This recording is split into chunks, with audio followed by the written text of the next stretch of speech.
Bonjour à tous. On va parler de la mitzvah de Bdikat Hametz, l'injonction de vérifier le Hametz. On peut se poser la question, à quoi ça sert de vérifier le Hametz, puisque ça fait déjà des jours et des jours qu'on nettoie la maison, et il n'y a plus de Hametz à la maison. Donc pourquoi on a besoin de vérifier? On va commencer par une introduction. Déjà, il faut savoir que mitzvah de Bdikat Hametz, une mitzvah, c'est un ordre, une injonction de nos sages, et il faudrait même faire la bracha de Shechianu sur cette mitzvah. Seulement, on est quitte de Shechianu, parce qu'on va le faire sur la fête elle-même, le soir du Seder. Mais en vérité, il faudrait faire Shechianu. Hachem, on doit faire une bénédiction que on est arrivé à pouvoir faire cette mitzvah encore une fois cette année.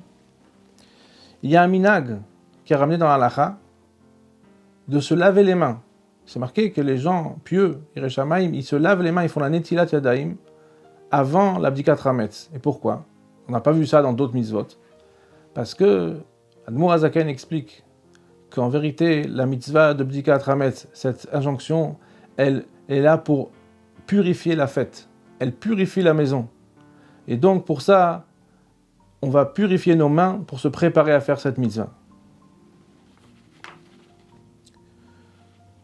Nos sages nous disent, le Shlach Kadosh, le Halshich, nous disent que le sens profond de cette mitzvah, c'est qu'en vérité, le Hametz, c'est le Yetzer Hara, c'est le mauvais penchant. Et que chacun, il doit chercher dans la profondeur de lui-même toutes les choses qui vont pas bien, qui sont pas aussi bien qu'elles devraient être. Et donc, on va chercher dans les coins et les recoins certaines choses qui ont l'air d'être en vérité des bonnes choses, mais en vérité, ils se cachent derrière des mauvaises choses. Donc ça, c'est le sens profond de Bdikat Hametz, d'aller chercher tout ce qu'on peut pour réparer, pour nous changer, pour nous améliorer. Maintenant, il faut savoir que c'est raconté, on nous raconte que Admour Hazaken, en revenant de Mezrich, il a fait la Bdikat de Hametz, il a vérifié la vérification du Hametz pendant toute la nuit, et il n'avait qu'une pièce. C'est pour montrer l'importance que les grands donnent à cette mitzvah, toute la nuit. Rabbi dit que les maaseh, on est ma'arir, ça veut dire on s'allonge, on fait longuement l'abdika, sans dire vraiment un temps. Mais on peut déduire de la façon de parler d'Admour Hazaken dans le Shulchan Aruch qu'il faut faire ça à peu près pendant une heure. Puisqu'il faut vérifier chaque endroit dans la maison, et c'est très dur de faire ça le soir de Bdikat Hametz, donc on conseille, c'est conseillé, c'est même une bonne chose, de faire l'abdika juste après qu'on finit de nettoyer chaque endroit. Quand on a fini de nettoyer un endroit où il pourrait y avoir du Hametz, je ne parle pas du 4e étage de l'armoire dans la chambre des parents, où c'est sûr que même les enfants qui peuvent jeter du pain, ils ne vont pas jeter du Hametz au 4e étage. Mais des endroits où il pourrait y avoir du Hametz, quand on a fini de nettoyer cet endroit, on prend une bougie ou une lampe, la lampe du téléphone, on vérifie comme ça, et on pense, dans notre tête, on est en train de faire l'abdikat hametz. Et comme ça, on aura fait l'abdikat hametz dans tous les endroits, parce que la mitzvah, elle est de faire partout. Dans la voiture, il faut faire avec une lampe. Partout, il faut faire l'abdikat hametz. Dans le bureau, partout.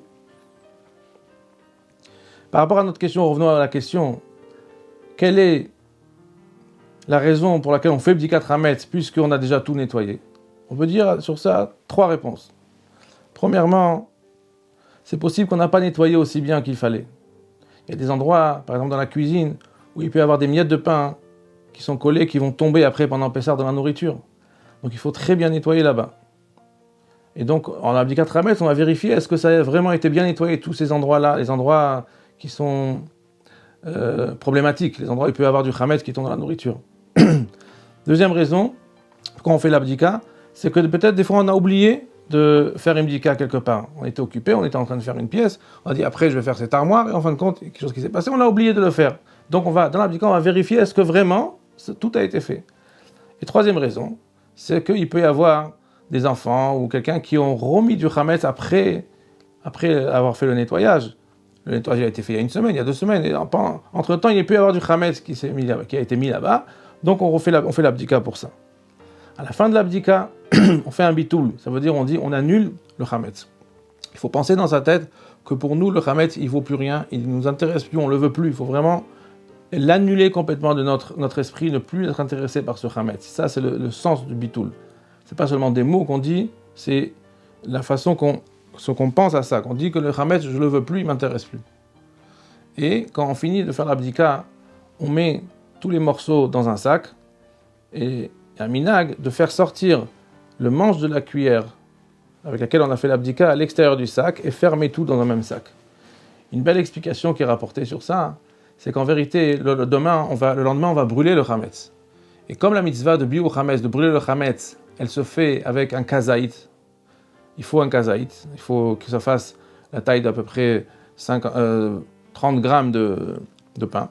Et on fait attention que les petits morceaux, chacun, il ne fasse pas kazaït, comme ça, si on n'en trouve pas un, on ne va pas transgresser la Torah, baliraï. Donc, on fait des petits morceaux qui font moins que kazaït. Qu'est-ce qu'on fait? On prend tous ces morceaux, on les met dans un même sac. On met le manche qui sort et on ferme tout. Ça fait qu'on a créé un nouveau keli, un nouvel ustensile. Et le din et la halakha dit comme ça. Le din est comme ça. C'est que s'il y a plusieurs petits morceaux dans un sac, dans le même keli, dans le même ustensile, le fait qu'ils sont dans le même ustensile, ça devient tous comme s'ils étaient tous unis ensemble. Donc on va mettre maintenant tous ces petits morceaux dans un sac. On va fermer et le manche, ça va devenir le manche du nouvel ustensile qu'on vient de faire. Et quand on va mettre ça dans le feu, on va faire la mitzvah de biur chametz avec kazaït. Pesach kasher vesameach à tout le monde, un bon Pesach kasher et joyeux.